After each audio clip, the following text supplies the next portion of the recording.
ہر طرف گہری خاموشی تھی۔ رات کی تاریکی چھائی ہوئی تھی اور آسمان پر تارے چمک رہے تھے۔ اس وقت حویلی میں سبھی سو رہے تھے کہ اچانک مانور اپنے کمرے سے باہر نکلی تھی اور حویلی کے پچھلی طرف آہستہ قدموں سے جانے لگی۔ وہ منتظر نظروں سے ادھر ادھر دیکھ رہی تھی۔ پھر جب اطمینان ہو گیا تو اس نے جا کر دروازہ کھول دیا۔ سامنے زین کھڑا تھا جو اس سے شکوہ کر رہا تھا کہ کہاں رہ گئی تھی تم؟ کتنی دیر سے میں تمہارا انتظار کر رہا ہوں۔ ارے سب کے سونے کا انتظار کر رہی تھی۔ اگر کوئی جاگ جاتا تو ہم دونوں کے لیے مسئلہ بن جاتا۔ مجھے اپنی تو پریشانی نہیں ہے، صرف تمہاری ہی پریشانی ہے۔ اگر تمہیں کسی نے دیکھ لیا تو تمہارے لیے اور گھر والوں کے لیے بہت پریشانی بن سکتی ہے۔ ہاں تم صحیح کہہ رہی ہو۔ اچھا مجھے بتاؤ، جو کام میں نے کہا تھا وہ تم نے کیا؟ وہ جلدی سے اپنے مطلب کی بات پر آ گیا تھا۔ ہاں تم کوئی کام کہو اور میں وہ کام نہ کروں، ایسا کیسے ہو سکتا ہے؟ وہ اس کی طرف محبت بھری نظروں سے دیکھتے ہوئے بولی تھی۔ تو لاؤ جلدی سے۔ ارے کیا تم اس لیے یہاں پر آئے ہو؟ اپنی جان کو مشکل میں ڈال کر یہاں تک صرف اس کے لیے؟ تم نے ایک بار پھر سے میرا حال نہیں پوچھا، مجھ سے بات نہیں کی، اور یہ کیا آتے ہی پیسوں کا تقاضا کر رہے ہو؟ مانور برا مان کر بولی تو زین کو اپنی غلطی کا احساس ہو گیا تھا۔ ارے نہیں میری جان، تمہیں دیکھ کر تو میری ساری تھکن اتر جاتی ہے، ساری تکلیف دور ہو جاتی ہے۔ تم نہیں جانتے کہ تم میرے لیے کیا ہو۔ میرے لیے تم اللہ کا بھیجا ہوا ایسا تحفہ ہو جس کا میں چاہ کر بھی شکریہ ادا نہیں کر سکتا۔ مطلب تمہاری بہت قدر کرتا ہوں، اتنی کہ آج تک کبھی کسی نے تمہیں اس حد تک نہیں سوچا ہوگا، اتنا نہیں چاہا ہوگا جتنا میں تمہیں چاہتا ہوں۔ اب وہ اسے مکھن لگا رہا تھا اور مہنور اس کی باتوں پر خوش ہو گئی تھی۔ اچھا یہ لو پیسے، اب مجھ سے اتنے ہی پیسوں کا انتظام ہو سکا، اور یہ زیور ہے، یہ بھی تمہارے کام آئے گا۔ زین نے جلدی سے وہ پیسے اور زیور اس کے ہاتھ سے لے لیا تھا۔ اس کی آنکھیں خوشی سے چمک رہی تھیں۔ جس کام کو وہ بہت مشکل سمجھ رہا تھا، یہ کام تو بہت آسان ہوا تھا۔ اب کام نکل گیا تھا تو یہاں پر رہ کر اپنے آپ کو مشکل میں کیوں ڈالتا؟ جانتا تھا کہ چودھریوں کے ملازم ان کی طرح جانے کتنے چالاک اور ہوشیار ہیں کہ ایک وقت میں وہ چاروں طرف دیکھ سکتے ہیں۔ وہ اپنی جان کو مشکل میں ڈال کر اس لیے یہاں پر آیا تھا تاکہ یہ سب لے کر فوراً رخصت ہو سکے، مگر مانور اب اس سے باتیں کرنے کے موڈ میں تھی۔ اتنے ٹائم کے بعد یہاں آئے ہو، کچھ یہاں بیٹھو، مجھے غور سے تمہیں دیکھ لینے دو۔ ارے یار میں تم سے فون پر بات کر لوں گا نا، دیکھو مجھے لگتا ہے کوئی یہاں پر آ رہا ہے۔ زین کی بات بالکل صحیح تھی، اس طرف کھٹکے کی آواز سنائی دے رہی تھی، سچ میں ہی کوئی وہاں پر آ گیا تھا۔ ارے یہ کیا، کون اس وقت یہاں پر، کون آ گیا؟ میں تو سب کا اطمینان کر کے ہی یہاں آئی بھی تھی۔ دیکھو مانور، اپنے ساتھ ساتھ تم مجھے بھی مشکل میں ڈالو گی۔ میری خیر ہے، میری جان بھی چلی جائے مجھے فرق نہیں پڑتا، مگر تمہیں کچھ ہو جائے یہ میں برداشت نہیں کر سکوں گا۔ مر بھی جاؤں گا تو بھی نہیں بچا پاؤں گا۔ تم پلیز ابھی چلے جاؤ اور مجھے بھی یہاں سے جانے دو، ورنہ ہم دونوں ایک ہونے کے بجائے سیدھا اوپر پہنچ جائیں گے۔ ہاں ہاں تم دوبارہ جلدی آنا، میں دوبارہ تمہیں فون کروں گی۔ زین نے جان چھوٹنے پر خدا کا شکر ادا کیا اور پھر تیزی سے وہاں سے بھاگتے ہوئے دور آ گیا۔ کچھ ہی فاصلے پر اس کا ایک دوست بائک لے کر کھڑا تھا۔ کیا بنا ہے زین، کام ہو گیا؟ اس کے دوست نے پوچھا۔ ہاں یار، میں نے اپنی ساری ہمت جمع کر کے اتنا وقت برباد کر کے اس لڑکی کو دیا، اور ایسا کیسے ہو سکتا ہے کہ وہ لڑکی میری باتوں کے جال میں نہ پھنسے؟ یار مان گئے تمہیں، اس چودھری خاندان کو تم نے کیسے بیوقوف بنا لیا؟ یہ چودھری تو دوسروں کو جوتوں کی نوک پر رکھتے ہیں، کسی کو خطر میں نہیں لاتے، اور یہ تمہارے سامنے بیوقوف بن گئی؟ مان گئے یار، اپنی حویلی کے نوکر کے سامنے؟ ہاں تو محبت چیز ہی ایسی ہے جس میں انسان دماغ سے زیادہ دل کی سوچتا ہے، اور یہ لڑکی سچ بتاؤں تو بڑی ہی معصوم دل کی ہے۔ مجھے اچھا نہیں لگا اس کو دھوکہ دینا، مگر کیا کروں، مجبوری ہے۔ اب ہم ساری زندگی تو ان چودھریوں کے آگے کام کرتے ہوئے نہیں گزار سکتے، اپنا بھی تو سوچنا ہے۔ وہ وہاں سے روانہ ہو چکے تھے۔ جب چودھری شہباز وہاں پر پہنچا تو مانور دروازہ بند کر کے کافی آگے آ چکی تھی۔ شہباز کا چہرہ اسے دیکھ کر غصے سے لال پڑ گیا تھا۔ کتنی بار اس سے کہا گیا تھا کہ رات کو حویلی میں کوئی نہیں آتا۔ ایک بار ایک ملازم نے بھی مانور کو دروازے کے پاس موجود دیکھا تھا، دوسری طرف اسے ایک سایہ بھی نظر آیا تھا۔ جب تک ملازم وہاں پہنچا تو وہ لڑکا وہاں سے بہت دور جا چکا تھا۔ ملازم نے ڈرتے ڈرتے شہباز چودھری کو یہ بات بتائی تو اسے یقین نہیں آیا تھا۔ تم بہت بڑی بات کہہ رہے ہو، جانتے ہو کہ وہ ہماری حویلی کی عزت ہے؟ اس کے بارے میں ہمیں اتنی بڑی بات کرنے سے پہلے تمہیں سوچنا چاہیے تھا۔ ملازم پوری طرح گھبرا گیا۔ مالک، میں جانتا ہوں کہ اس بات پر آپ میری جان بھی لے سکتے ہیں، مگر میں نے آپ کا نمک کھایا ہے، میں نمک حرامی نہیں کر سکتا۔ جو بات میں نے دیکھی وہ آپ کو میں نے بتا دی۔ تب تو شہباز نے اس کی بات کو زیادہ سنجیدہ نہیں لیا تھا۔ اس نے یہی سمجھا تھا کہ شاید یہ ملازم کا وہم تھا، ماہنور ایسا کرنے کے بارے میں سوچ بھی نہیں سکتی۔ ساری زندگی تو اس حویلی میں اس کی آنکھوں کے سامنے رہی تھی، اس کی آنکھوں کے سامنے پلی بڑھی تھی، اب وہ کیسے ماہنور پر شک کر سکتا تھا؟ مگر اب جب ماہنور کو دروازے کے پاس کھڑے دیکھا تو ملازم کی ساری باتیں اس کے دماغ میں گونجنے لگی تھی۔ اس کا دماغ پوری طرح چھنچھلانے لگا تھا۔ وہ غصے میں ماہنور کے پاس آیا۔ میں تم سے پوچھ سکتا ہوں تم یہاں پر کیا کر رہی تھی؟ ماہنور بری طرح گھبرا گئی تھی۔ کچھ نہیں، بس مجھے نیند نہیں آ رہی تھی تو میں ہوا کھانے کے لیے یہاں پر آ گئی۔ ہوا کھانے کے لیے یا کسی سے ملاقات کرنے کے لیے؟ اس نے ایک ایک لفظ کو چبا کر ادا کیا تھا اور ماہنور بری طرح سٹپٹا گئی تھی۔ آپ جو سمجھ رہے ہیں وہ غلط ہے، ایسا نہیں ہے۔ اچھا تو مجھے بتاؤ کہ یہاں پر تم کیا کر رہی تھی؟ یہاں پر تم آئی کیوں؟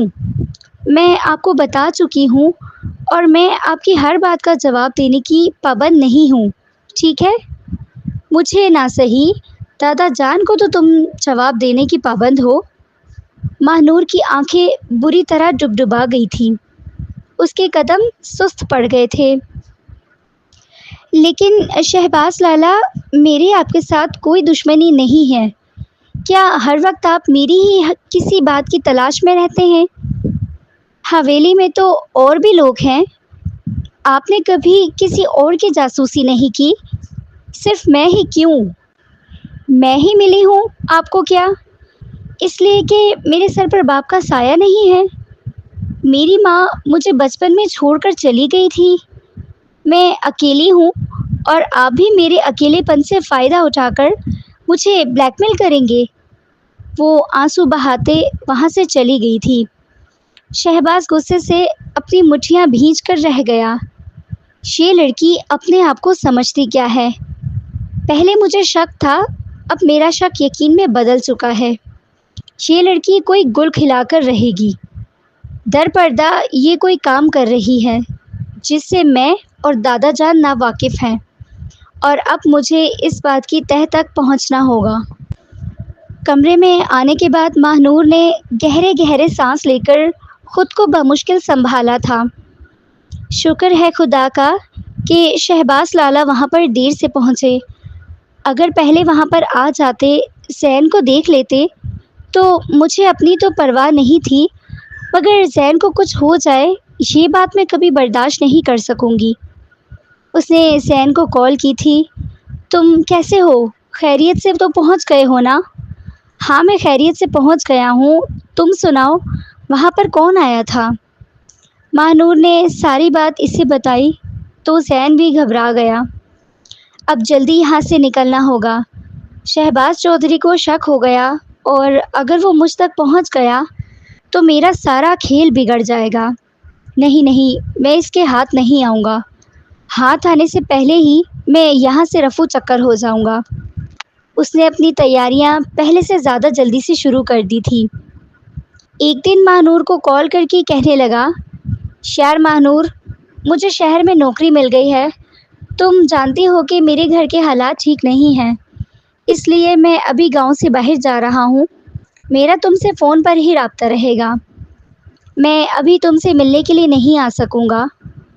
ماہنور اس کی بات سن کر رونے لگی تھی۔ ایسا کیوں کہہ رہے ہو تم؟ ابھی تو تم باہر بھی نہیں گئے اور تم اس طرح کی باتیں کر رہے ہو۔ تم نے تو کہا تھا کہ جب باہر جاؤں گا تو ساتھ ہی میرے بھی کاغذات تیار کروا لو گے، مجھے بھی وہاں پر بلانے کے لیے۔ مگر جب تک تم باہر نہیں جاتے تم روزانہ مجھ سے ملنے کے لیے آتے رہو گے۔ جب تک میں تمہاری صورت نہ دیکھوں مجھے چین نہیں آتا۔ زین بری طرح دانت پیس کر رہ گیا تھا۔ ارے تم بات کو سمجھنے کی کوشش کرو، میں ابھی گاؤں میں نہیں آ سکتا، اور اگر بار بار تمہاری حویلی میں آیا تو چودھری شہباز کو شک ہو جائے گا، اور تم جانتی ہو کہ وہ کتنا شاطر آدمی ہے۔ اگر اسے میرے اور تمہارے بارے میں پتہ چلا تو وہ ہم دونوں کو سولی پر لٹکا دے گا۔ تم فکر مت کرو، بس کچھ دنوں کی ہی تو دوری ہے، پھر ہم ہمیشہ کے لیے ہم دونوں ایک ہو جائیں گے۔ میں جب وہاں پر پہنچ جاؤں گا تو سب سے پہلا کام یہی کروں گا کہ کوئی اچھی سی نوکری ڈھونڈنے کے بعد میں تمہارے لیے کاغذات بنوانا شروع کر دوں گا، اور پھر تم بھی چپکے سے یہاں پر آ جانا۔ ہم دونوں مل کر ایک نئی زندگی کا آغاز کریں گے۔ وہ اسے سنہرے مستقبل کے سپنے دکھا رہا تھا اور وہ اس کی باتوں کے جال میں پھنس کر ان خوابوں میں کھوتی جا رہی تھی۔ دوسری طرف شہباز نے ساری بات اپنے دادا چودھری ذوالفقار کو بتا دی تھی۔ یہ کیا کہہ رہے ہو تم؟ شہباز ہوش میں تو ہو؟ وہ میری پوتی ہے، میرے بیٹے کی اولاد، کوئی گری پڑی لڑکی نہیں ہے جس کے بارے میں تمہیں اس طرح سے منہ اٹھا کر بول دو گے۔ شہباز کہنے لگا تھا، دادا جان وہ میری بھی چچا زاد ہے اور میں اس کے بارے میں غلط بات کیسے بول سکتا ہوں؟ ظاہر ہے جو میں نے دیکھا ہے وہی آپ کو بتا رہا ہوں، اور ابھی تو صرف ایک ملازم نے دیکھا ہے۔ کل کو اگر کسی اور نے دیکھا تو بات حویلی سے نکل کر دور تک پھیل جائے گی، اور آپ اسے بلا کر یہ تو پوچھیں کہ وہ کون ہے جس کے ساتھ وہ حویلی کی عزت کو خراب کر رہی ہے۔ چودھری ذوالفقار سوچ میں پڑ گئے۔ اسے بلاؤ میرے پاس، اس سے میں بات کرتا ہوں۔ انہوں نے بھی مانور کو بلا کر پوچھا، مگر وہ تو اپنے پروں پر پانی بھی نہیں پڑنے دے رہی تھی۔ دادا جان پتہ نہیں اس طرح سے کیوں کہہ رہے ہیں، انہیں مجھ سے کیا دشمنی ہے؟ ہمیشہ سے اس حویلی میں مجھے کبھی بھی ویسی عزت نہیں دی گئی جس کی میں حقدار ہوں۔ میری ویسی حیثیت تسلیم نہیں کی گئی جو میری ہونی چاہیے تھی۔ کوئی مجھ سے پیار نہیں کرتا، جس کا دل چاہتا ہے میرے ساتھ زیادتی کرتا ہے۔ ماہنور میں غلط نہیں تھی، یہ سب میں مزید برداشت نہیں کر سکتی۔ چودھری ذوالفقار سوچ میں پڑ گئے۔ ہاں بیٹا، تم صحیح کہہ رہی ہو، اس حویلی میں تمہارے ساتھ بہت ساری زیادتیاں ہوئی ہیں، مگر اب میں چاہتا ہوں کہ ان ساری زیادتیوں کا ازالہ کر دیا جائے۔ کچھ ایسا کر دیا جائے کہ تمہارا بھی دل خوش ہو جائے اور تمہارے بھی حویلی والوں سے جو گلے شکوے ہیں وہ دور ہو جائیں۔ دادا کی بات پر ماہنور خوشی سے کھل اٹھی تھی۔ جی دادا جان، آپ صحیح کہہ رہے ہیں بیٹا، میں نے تمہارے لیے ایک فیصلہ کیا ہے، مجھے یقین ہے کہ تمہیں اس فیصلے پر کوئی اعتراض نہیں ہوگا۔ ماہنور چونکی تھی، اسے کچھ غلط ہونے کا احساس ہوا۔ دادا جان کیسا فیصلہ؟ ذوالفقار چودھری کہنے لگے، تمہاری شادی کا فیصلہ؟ تم حویلی والوں سے شکوہ کر رہی ہو نا کہ انہوں نے تمہاری حیثیت تسلیم نہیں کی، اس لیے اب میں نے سوچا ہے کہ تمہاری شادی میں چودھری شہباز کے ساتھ کر دوں تاکہ حویلی والوں کو تمہاری حیثیت ماننی پڑ جائے۔ چلو اب تم اس حویلی کی بہو بن جاؤ گی اور اس حویلی کے وارث کی بیوی بن کر تمہاری حیثیت اور بڑھ جائے گی۔ ذوالفقار چودھری نے وہیں پر بیٹھے بیٹھے مانور کو باندھ دیا تھا، کیونکہ انہیں اندازہ ہو گیا تھا کہ مانور جھوٹ بول رہی ہے۔ اس سے پہلے کہ پانی سر سے اونچا ہو جائے، یہ لڑکی کچھ غلط کر دے، انہیں اب اس لڑکی کو کسی کھوٹی کے ساتھ باندھنا تھا۔ جانتے تھے کہ شہباز چودھری کو منانا ایک مشکل کام ہے، مگر انہیں اس بات کا بھی اندازہ تھا کہ ان کا پوتا کبھی بھی ان کی بات کے خلاف نہیں جائے گا۔ ایسا کیسے کہہ سکتے ہیں آپ دادا جان؟ ہمیشہ میں نے انہیں بھائی کی حیثیت سے دیکھا ہے، وہ مجھ سے بہت بڑے ہیں، ہم دونوں کے درمیان عمروں کا بہت فرق ہے۔ ذوالفقار چودھری عجیب انداز میں مسکرائے تھے۔ بیٹا یہ سب تو ٹھیک ہے، مگر شادی میں عمروں کے فرق کو نہیں دیکھا جاتا، اور ویسے بھی شوہر بیوی سے عمر میں بڑا ہی اچھا لگتا ہے۔ تمہیں تو خوشی ہونا چاہیے کہ تمہارے لیے اتنا بہترین فیصلہ کیا، اور تم میرے فیصلے پر اعتراض کر رہے ہو۔ کیا میں تمہارے اس فیصلے کو بغاوت سمجھوں؟ تم جانتی ہو کہ بغاوت کی سزا کیا ہے؟ ماں نور بری طرح گھبرا گئی تھی۔ دادا جان بغاوت نہیں کر رہی ہوں، بس آپ کو اس فیصلے پر نظر ثانی کرنے کا بول رہی ہوں۔ آج بھی یہ بھی تو دیکھیں کہ وہ مجھ سے کتنے بڑے ہیں، اور مجھ میں اور ان کی طبیعت میں بہت فرق ہے۔ ذوالفقار چودھری کے ناک پر سے مکھی اڑائی تھی۔ تو بیٹا دونوں میاں بیوی ایک جیسے بالکل بھی نہیں ہوتے، دونوں میں ذات زمین آسمان کا فرق ہوتا ہے، اور زندگی گزارنے کے لیے عورت کو بہت سارے سمجھوتے کرنے پڑتے ہیں، تو تمہیں بھی سمجھوتا کرنا پڑے گا۔ اگر تمہیں چودھری شہباز کے ساتھ شادی کرنے سے انکار ہے تو ٹھیک ہے، میں تمہاری شادی کسی ملازم کے ساتھ کروا دیتا ہوں۔ اب بتاؤ کیا کہتی ہو تم؟ ایک دم سے ماہنور کی آنکھوں میں چمک آ گئی تھی۔ دادا جان ٹھیک ہے، مگر آپ کسی کے ساتھ میری شادی کروائیں گے جس کا نام میں لوں گی۔ اب تو ذوالفقار چودھری کا شک یقین میں بدل گیا تھا۔ وہ غصے سے اپنی جگہ سے اٹھ کر کھڑے ہو گئے تھے۔ تم بہت ہی نافرمان لڑکی ہو، بہت ہی ڈھیٹ، بہت ہی ضدی۔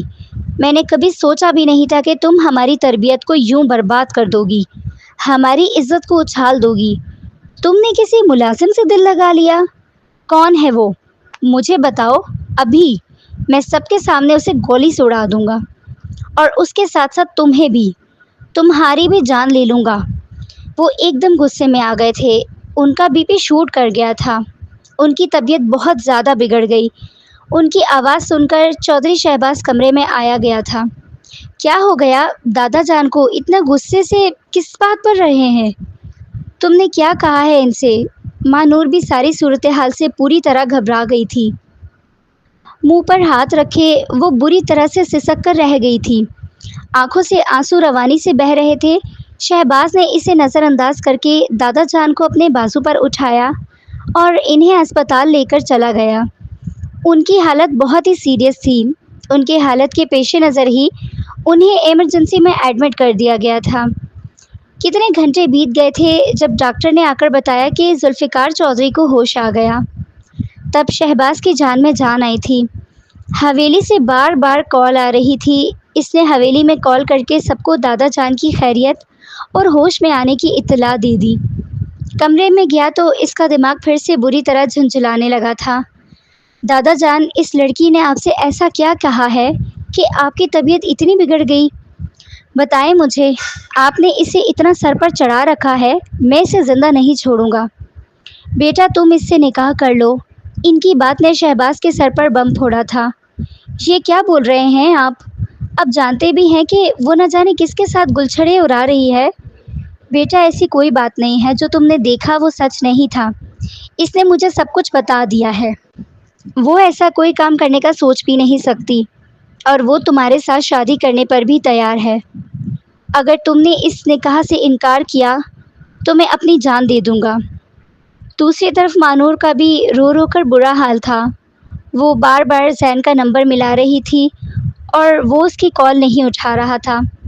تنگ آ کر اس نے موبائل کو بیڈ پر پٹخ دیا تھا اور پھر منہ پھلا کر لیٹ گئی تھی۔ کہاں چلا گیا یہ آدمی؟ اسے میرا ذرا بھی احساس نہیں ہے کہ میں یہاں اس کے لیے پریشان پڑی ہوں اور یہ اتنے آرام سے بیٹھا ہے۔ اس نے کچھ دیر کے بعد دوبارہ زین کا نمبر ملایا تو اب کی بار اس نے کال اٹھا لی تھی۔ اس کی بے زار سی آواز ماہنور کے گانوں سے ٹکرائی تھی۔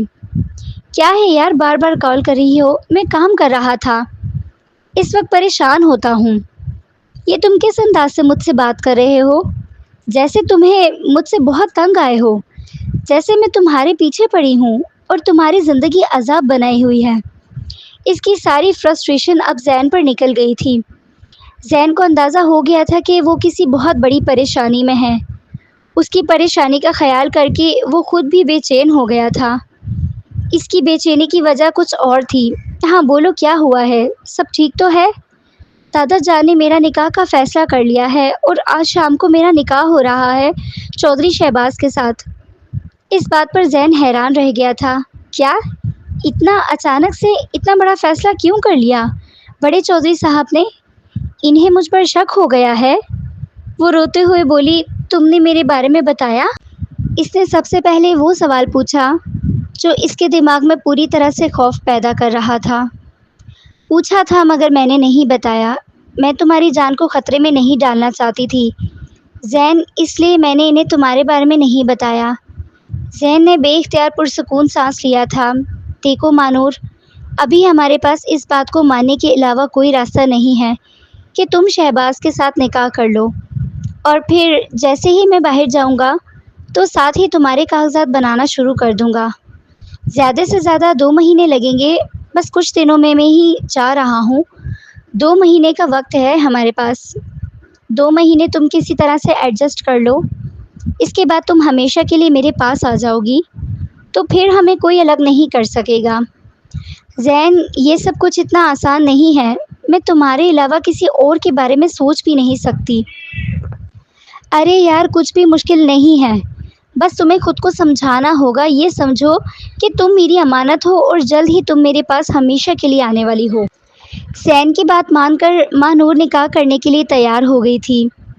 زین سے اس کی ملاقات کچھ مہینے پہلے ہی ہوئی تھی۔ وہ ان کی حویلی میں ملازم کی حیثیت سے آیا تھا، باقی ملازموں سے بہت الگ تھا، بہت ہی منفرد۔ وہ ایک پرکشش شخصیت کا مالک تھا۔ اللہ نے اسے مردانہ وجاہت سے نوازا تھا اور اسے اپنے اس حسن کے اچھے سے ادراک بھی تھا۔ چودھری صاحب نے زین کو ماہنور کو کالج لے جانے کے لیے رکھ لیا تھا اور اس وقت کالج آتے جاتے تھے۔ تو اب ایک دن زین کے دماغ میں ایک آئیڈیا آیا کہ کیوں نہ وہ اس چودھرانی کو اپنے ہاتھوں کے جال میں پھنسا کر اسے اپنے مطلب کے لیے استعمال کر سکے، اور اسے زیادہ محنت کرنی پڑی نہیں تھی۔ ماہنور اس کی باتوں میں آ گئی تھی۔ نہ صرف وہ اسے ضرورت کی چیزیں مہیا کرتی بلکہ اسے بہت سارے پیسے بھی دیا کرتی تھی۔ اکثر زین اپنے دوستوں میں شوخی بگاڑتا تھا، یار میں نے تو بڑے فائدے میں رہ گیا ہوں، اندازہ نہیں تھا کہ یہ چودھرانی اتنی بے وقوف ہوگی، کیسے میری باتوں میں آ کر اپنی دولت مجھ پر لٹا رہی ہے۔ اس کے دوست خبردار کرتے، یار اس کے گھر والے تو بہت ظالم ہیں، اگر انہیں کچھ پتہ چل گیا تو وہ تمہیں زندہ نہیں چھوڑیں گے۔ ارے جاؤ یار، اگر اتنا ہی وہ سمجھدار ہوتے تو اپنی حویلی کی لڑکی کو کالج میں پڑھنے کے لیے بھیجتے اور اس کے لیے ایک نوجوان لڑکا ڈرائیور رکھتے۔ کسی کو کچھ بھی پتہ نہیں چلے گا، مجھے کوئی پریشانی نہیں ہے۔ ابھی سے ایک دوست نے مشورہ دیا تھا کہ کب تک یوں حویلی میں نوکروں کی طرح رہو گے، ایسا کرو کہ تم بھی ان کے ہم پلہ آ جاؤ اور پھر اس لڑکی کا رشتہ مانگ لو۔ کہنے لگا، یار اس سے تو میرا دل بھر گیا ہے، مجھے اس سے شادی نہیں کرنی ہے۔ ہاں، اس سے پیسہ ضرور وصول کروں گا تاکہ میں اپنی زندگی کو آسان بنا سکوں۔ اور یوں اس کا اٹلی جانے کا ارادہ بن گیا تھا، اور یہ سارے پیسے اس نے مانور سے ہی لیے تھے۔ مانور کے پاس پیسے کی کمی نہیں تھی، اس کے حصے میں بابا کی جائیداد بھی تھی اور ماں کی طرف سے بھی بہت سارے زیورات اور پیسہ، زمین جائیداد تھے جن کی وہ اکیلی ہی وارث تھی۔ دادا جان بھی اسے مہینے کے مہینے کچھ نہ کچھ رقم دیتے ہی رہتے تھے، اور اپنے باپ کی زمینوں کے سارے پیسے تو اس کے اکاؤنٹ میں ہی آتے تھے۔ ان پر کبھی کسی نے حق نہیں جتایا تھا، اور یوں اس نے کھلے دل سے زین کو نہ صرف پیسے دیے تھے بلکہ اپنے زیورات بھی دے دیے تھے کہ کہیں پیسے کی کمی نہ پڑ جائے۔ ماہنور کی بے وقوفی کی وجہ سے اب وہ اس کے قابل ہو گیا تھا کہ اٹلی جا سکے، اور وہاں جا کر اسے سب سے پہلے اپنے گھر والوں کو وہاں پر بلانا تھا اور پھر اپنا نمبر بند کر دینا تھا۔ جب تک یہ سب کر نہ لیتا تب تک اسے مانور کو بیوقوف بنانا تھا۔ اسے پریشانی تھی کہ ایسا نہ ہو کہ اس کے یہاں سے جاتے ہی مانور کا پول کھول دے اور اس کے گھر والے کسی مشکل میں پڑ جائیں، اور چودھریوں کو وہ بہت اچھے سے جانتا تھا جو کتنے ظالم تھے، اور وہ اپنی ماں بہنوں کو کسی مشکل میں نہیں ڈال سکتا تھا۔ یہ کھیل اس نے تب تک کھیلنا تھا جب تک کہ اس کے سارے مسائل کا حل نہ ہو جاتے، مگر وہ نہیں جانتا تھا کہ وہ سچ میں ہی مانور سے محبت میں مبتلا ہو جائے گا، اس کے عشق میں اس قدر پاگل ہو جائے گا کہ نہ اس کے علاوہ کچھ نظر آئے گا نہ کچھ اور دیکھنے کی خواہش کرے گا۔ مگر ابھی اسے اس بات کا ادراک نہیں ہوا تھا کہ محبت نے اس کے دل میں پنجے گاڑ لیے تھے۔ شام ہوتے ہی مانور کے نکاح کی تیاریاں شروع ہو چکی تھی۔ حویلی میں شہباز اور دادا جان کے علاوہ اور کسی کو پتہ نہیں تھا کہ اچانک سے اس فیصلے کے پیچھے کیا وجوہات ہیں۔ سب لوگ حیران اور خوش بھی تھے کہ کتنے سالوں کے بعد حویلی میں اتنی خوشیاں آ رہی ہیں۔ ماہنور نے زین کی بات مان کر نکاح کر لیا تھا۔ اس نے سوچ لیا تھا کہ وہ شہباز کو سچ بتا دے گی اور اسے خود سے دور رہنے پر مجبور کرے گی۔ نکاح ہوتے ہی اسے شہباز کے کمرے میں پہنچا دیا گیا۔ وہ گھبرا گئی۔ ارے یہ کیا؟ ابھی ادھر صرف نکاح تھا، رخصتی تو نہیں۔ دادا جان آپ نے کہا تھا صرف نکاح ہے۔ ہاں نکاح کا کہا تھا مگر ابھی میرا ارادہ بدل گیا ہے، اور ویسے بھی شہباز نے اس بات پر زور دیا کہ وہ نکاح کے ساتھ رخصتی کرنا چاہتا ہے۔ اس کی بات مان کر رخصتی کرنی پڑی۔ ذوالفقار چودھری نے مختصر سا جواب دے کر وہاں سے چلے گئے تھے۔ ویسے بھی ان کی طبیعت ٹھیک نہیں تھی، انہیں ڈاکٹر نے مکمل طور پر آرام کرنے کو بولا تھا۔ ان کی بات سن کر ماہنور کا پورا وجود کپ کپا گیا تھا۔ شہباز چودھری نے نکاح پر زور کیوں دیا تھا؟ آخر وہ کیا چاہتا تھا؟ اس کے کیا ارادے تھے؟ یہ سوچ کر وہ پوری طرح سے ڈر گئی تھی۔ آخر وہ ایسا کیوں کہہ رہا تھا؟ اس کا کیا ارادہ تھا؟ یا اللہ میری مدد کر، مجھے اس ظالم انسان سے بچا۔ کمرے میں آنے کے بعد اس نے ایک تشویش بھری نگاہ کمرے میں ڈالی تھی۔ کمرے کو تو بہت خوبصورتی سے سجایا گیا تھا۔ یہ سجی سجائی سیج دیکھ کر اس کے سوئے ہوئے ارمان جاگ اٹھے تھے، مگر ان کا مالک چودھری شہباز نہیں بلکہ زین تھا۔ اس کے بارے میں سوچ سوچ کر اس کی چاہت بڑھ رہی تھی۔ کاش یہ سب کچھ اس طرح سے نہ ہوتا، کاش اس کی شادی شہباز کے بجائے زین سے ہوتی تو وہ خوشی سے پھولے نہیں سماتی۔ وہ جلدی سے اپنا لباس تبدیل کر کر منہ دھو کر باہر آئی تو سامنے ہی شہباز چودھری غصے میں کھڑا تھا، اسے گھور رہا تھا۔ کس کی اجازت سے تم نے یہ سب تبدیل کیا ہے؟ وہ گھرایا تھا۔ اس کا تیور دیکھ کر وہ گھبرا گئی۔ کیا مطلب، کیا کہنا چاہتے ہیں آپ؟ میں تم سے یہ پوچھ رہا ہوں کہ کس کی اجازت سے تم نے یہ لباس بدلا ہے؟ تم میرے لیے تیار ہوئی تھی نا؟ سر سے لے کر پاؤں تک میرے لیے سجی تھی یا پھر اس پرانے عاشق کے لیے؟ اس کا گرجتا ہوا لہجہ جو ماہنور کے کانوں میں گونج رہا تھا۔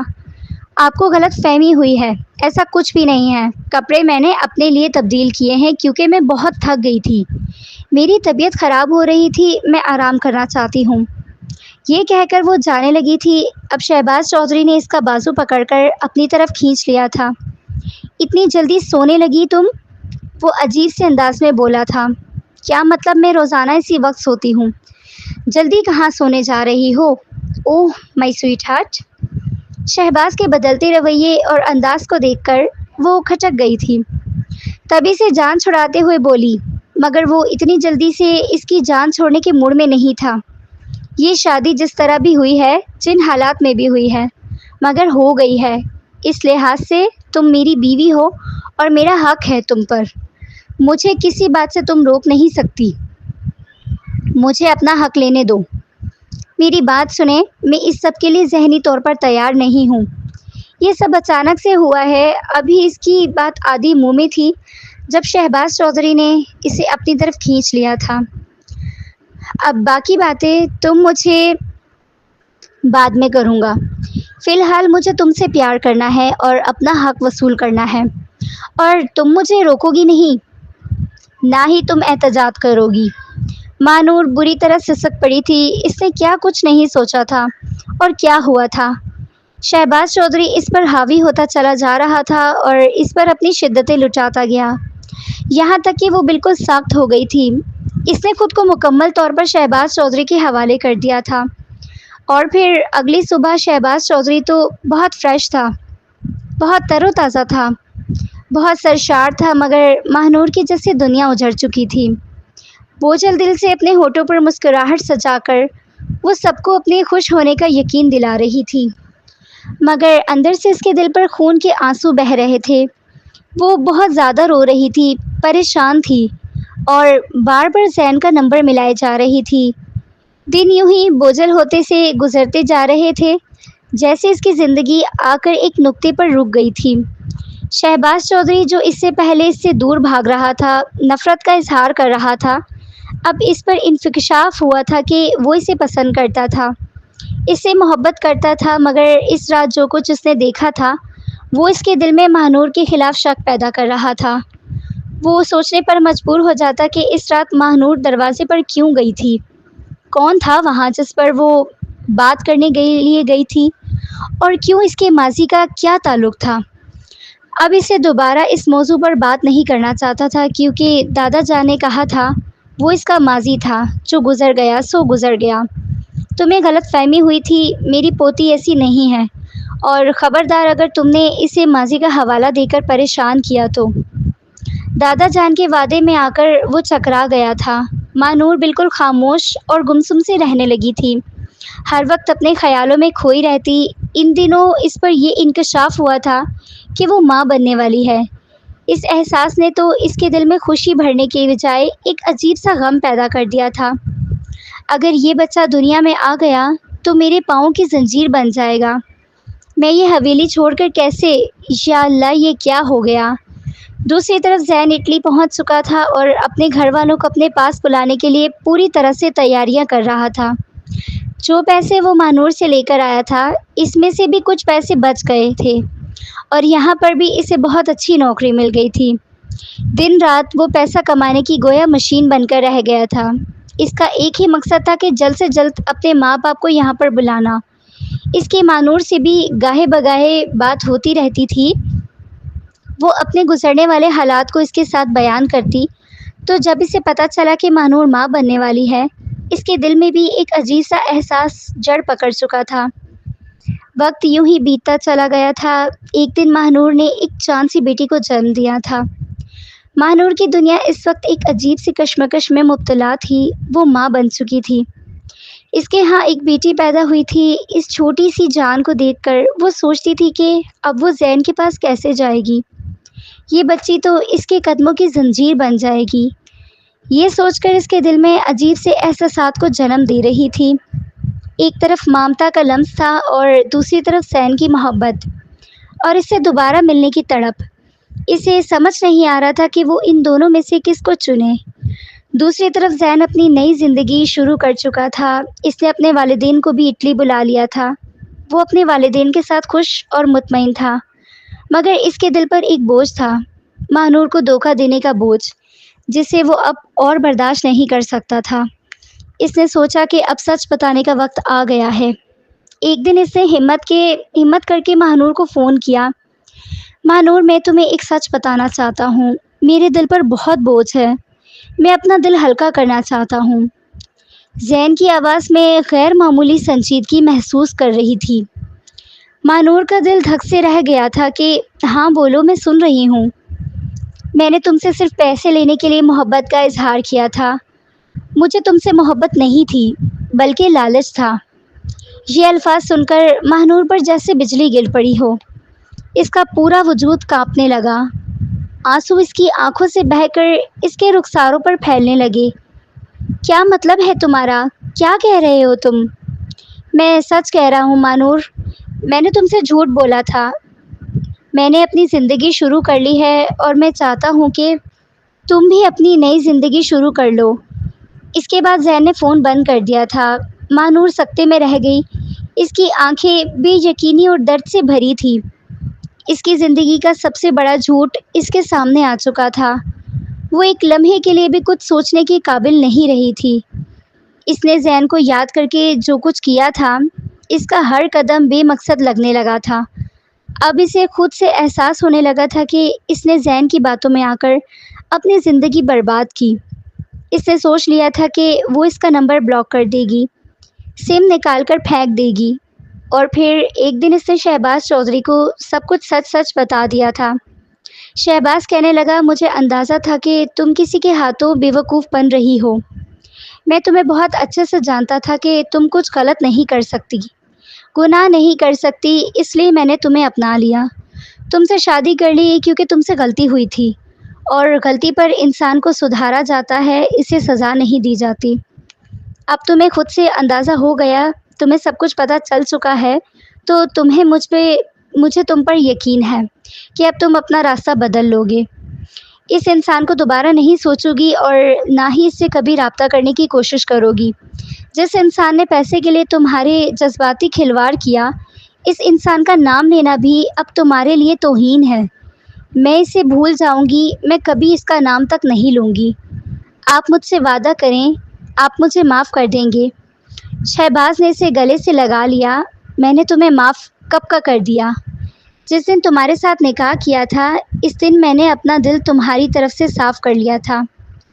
خدا کو حاضر ناظر جان کر تمہیں اپنی بیوی بنایا تھا۔ اب تم بھی گزری ہوئی باتوں کو بھول جاؤ۔ اب ہم نئی زندگی کا آغاز کریں گے۔ اس نے ماہنور کا وقع چہرہ اپنے ہاتھوں میں تھامتے ہوئے پیار سے کہا تھا، اور ماہنور نے مسکراتے ہوئے اس کے کندھے پر سر ٹکا دیا تھا۔ ناظرین، کیسا لگا آپ کو آج کا ناول؟ ناول اگر اچھا لگا ہے تو کمنٹ باکس میں اپنی رائے کا اظہار ضرور کیجیے گا، اور ہمارے چینل کو سبسکرائب بھی کر دیں۔ شکریہ۔ ملتے ہیں اگلے ناول میں، تب تک کے لیے اللہ حافظ۔